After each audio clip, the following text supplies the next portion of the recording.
خلق السماوات والأرض وجعل الظلمات والنور يفعل ما يشاء بحكمته وبعلمه يدبر الأمور. أحمده حمدا يليق بجلاله وعظيم سلطانه، وأشهد أن لا إله إلا الله وحده لا شريك له شهادة تنير القلوب وتثقل الميزان، وأن نبينا وحبيبنا محمدا عبده ورسوله الحبيب المصطفى والنبي المجتبى صلى الله وسلم على آله وصحبه ومن سار على نهجه واقتفى. أما بعد، فالسلام عليكم ورحمة الله وبركاته. معكم الطالبة أمينة خنفار من ولاية تيارت، طالبة في قسم التميز. طبتم وطاب لقاؤكم وتبوأتم من الجنان مقاعد بإذن الله. موضوعنا اليوم هو تدبر آية خير من ختمة بغير تدبر. فهذا مما لا يكاد يقتنع به البعض لأول وهلة، ظنا منهم أن الأجر على قدر الحرف، بل وإن الأجر وصلاح القلب والحال والدنيا والآخرة متوقف على معرفة الآية وفقه معناها والعمل بها.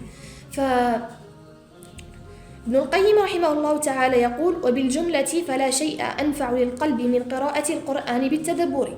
فهنا ابن القيم رحمه الله تعالى يقارن بين ختمة من الختمات التي نحرص عليها في رمضان، إلا أن هناك العديد من الآيات التي نقرأها دون أن نفهم معناها، فقلوبنا أثناء قراءة القرآن تختلف، فتشرد أذهاننا وألسنتنا تردد آيات التحذير والعذاب.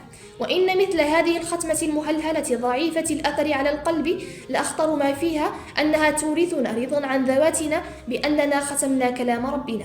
ولو كان مجرد هذا لما منع النبي صلى الله عليه وسلم عمر بن العاص من أن يقرأ القرآن في أقل من سبع، لقوله صلى الله عليه وسلم: لا يفقه من قرأ القرآن في أقل من 3. فهنا اتضح أن القراءة في مدة قليلة إنما هي لأجل عدم فقه القرآن، بل وإن تدبر الآيات وفقه معناها يتطلب ترديدا وتركيزا وترتيلا. وأيضا في هذا النحو ذكر ابن عباس رضي الله عنه قال: لأن أقرأ البقرة في ليلة وأتفكر فيها أحب إلي من أن أقرأ القرآن هذرمة. فهنا يطرح السؤال: هل يستطيع كل شخص أن يتدبر القرآن؟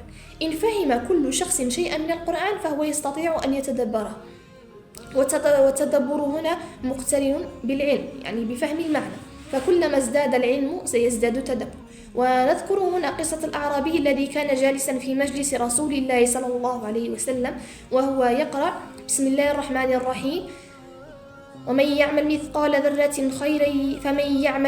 ذرة خيرا يره ومن يعمل مثقال ذرة شرا يره.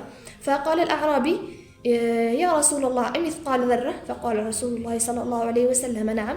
فقام الأعرابي من المجلس وهو يردد وسوءته مرارا وتكرارا. فهنا علم رسول الله صلى الله عليه وسلم أن الإيمان وقع في قلب الأعرابي، وأن الله سبحانه وتعالى فتح عليه وفهم معنى الآية. فذلك الأعرابي فهم من هذه الآية أن كل شيء صغير وكبير فإنه لا يضيع.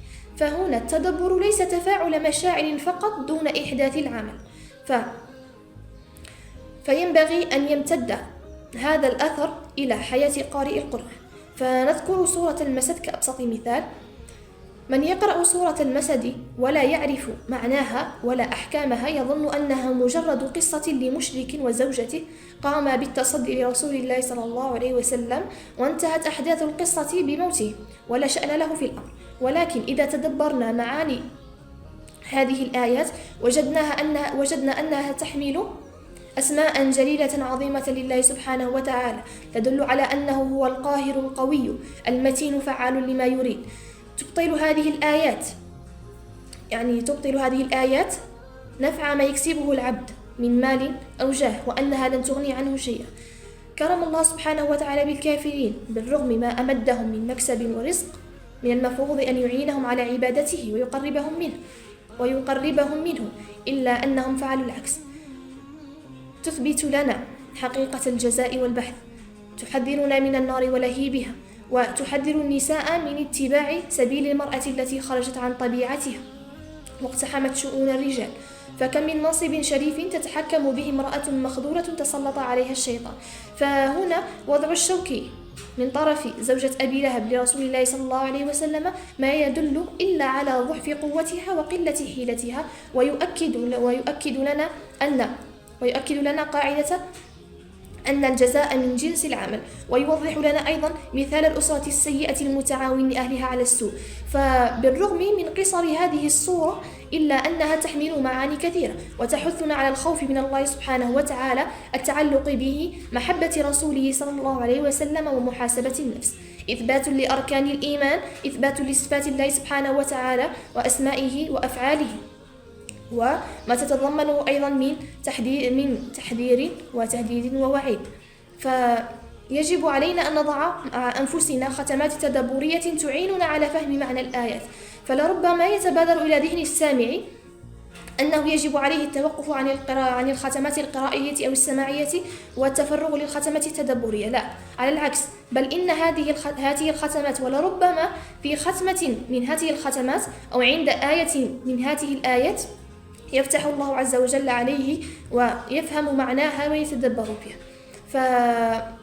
فهذا والله ولي التوفيق. أكتفي بهذا مصلية ومسلمة على أشرف الأنام، صلى الله وسلم على الحبيب المصطفى. أستودعكم الله، والسلام عليكم ورحمة الله وبركاته.